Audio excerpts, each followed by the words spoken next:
Oke, assalamualaikum warahmatullahi wabarakatuh. Salam budaya, salam Tosan Aji, sabda budaya pokoknya ini.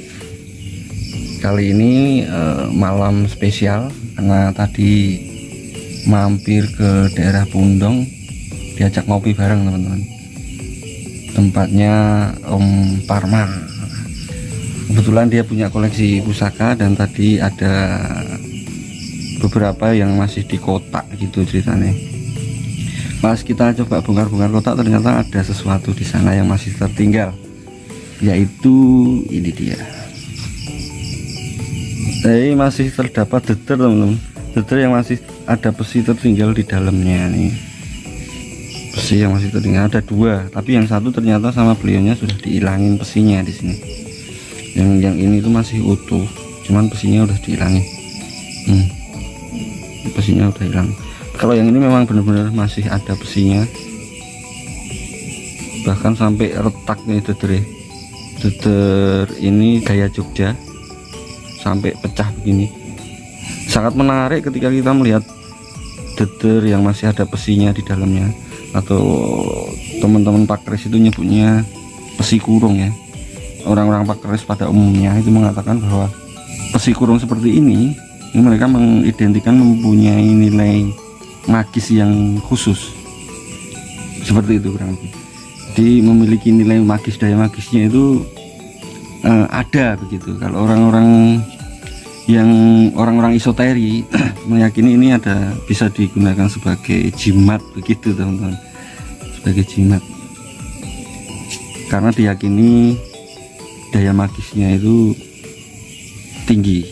Jadi ibaratnya daya magis di dalam keris, karena besinya putus di sini itu berpindah, sebagian berpindah, bahkan semua daya kekuatannya itu diyakini pindah di sini semua gitu teman-teman. Nah ini bekas kerisnya dulu apa kurang tahu juga, karena ini warisan tadi kita bongkar di kotak itu sudah tidak utuh semua di dalamnya gitu.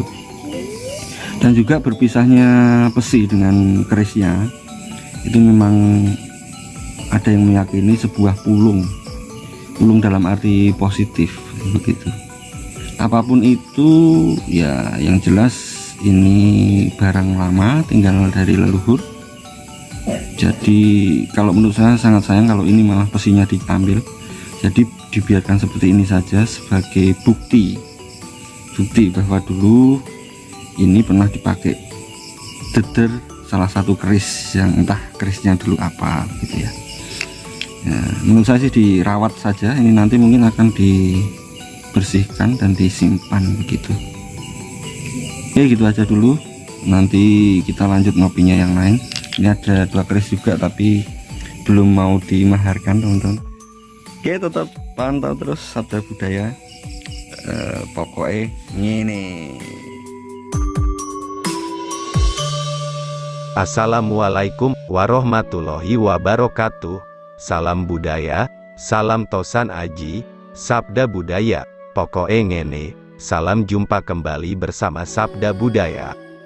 Sebelum kita mulai, jangan lupa tekan tombol subscribe, tekan like, dan nyalakan notifikasinya, agar tidak ketinggalan video terbaru dari sabda budaya.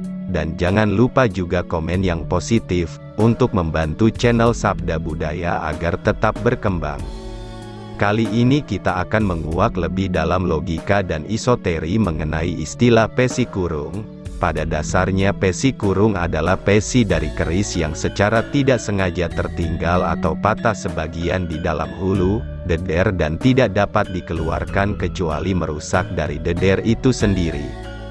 Peristiwa yang dianggap sebagian insan sebagai peristiwa tidak wajar ini, tentu saja pada zaman dahulu, menggelitik sesepuh-sesepuh kita untuk mencari tahu jawaban yang mendalam dari pertanda tersebut dengan istilah metode otak-atik gatuk, di mana orang Jawa sangat terbuka dengan pendapat yang lain, dan tidak menganut kebenaran mutlak menurut dirinya sendiri. Karena jauh dari unsur atau faktor kesengajaan, pesi yang merupakan bagian dan memberikan kekuatan untuk menopang bilah serta dipercaya sebagian orang sebagai wadah bersemayamnya esoteri dari Wesi Aji.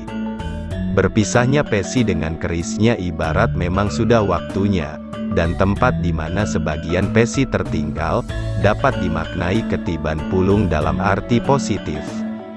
Daya magis keris dipercaya sudah berpindah sebagian atau keseluruhan pada hulu atau deder yang di dalamnya masih tertanam pesi. Pesi kurung mengakui adanya kekuatan gaib, merupakan pengakuan universal manusia. Benda-benda yang diyakini mempunyai kekuatan gaib banyak dicari orang sebagai barang pegangan. Barang pegangan yang mempunyai kekuatan tersebut, orang Jawa menyebutnya sebagai jimat. Karena antara budaya dan kepercayaan selamanya akan tetap menjadi bagian dari hidup manusia, tidak ubahnya dengan wayang, keris sebagai produk sebuah budaya memiliki lakon carangan atau sempalannya sendiri. Contohnya mengenai cerita pesi kurung. Mengenai tuah dari pesi kurung yang bermacam-macam, seperti tolak bala, sarana penglaris, keselamatan, menumpuk kekayaan sampai pengasihan dan lain-lain, tentu saja sangat masuk akal mengingat berbanding lurus dengan banyaknya macam pamor dan tuahnya.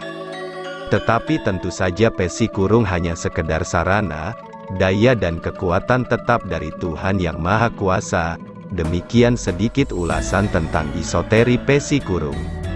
Ulasan ini hanya sekedar untuk menambah wawasan hasanah budaya Tosan Aji, bukan untuk diperdebatkan, agar sebagai generasi penerus bangsa, senantiasa mencintai budaya sendiri dan melestarikan peninggalan para leluhur.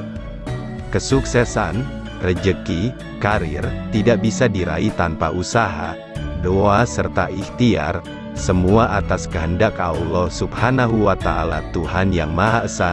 Terima kasih telah menyaksikan video ini sampai akhir. Jangan lupa, kopinya diseruput. Salam budaya, salam Tosan Aji, sabda budaya, pokoknya ngene.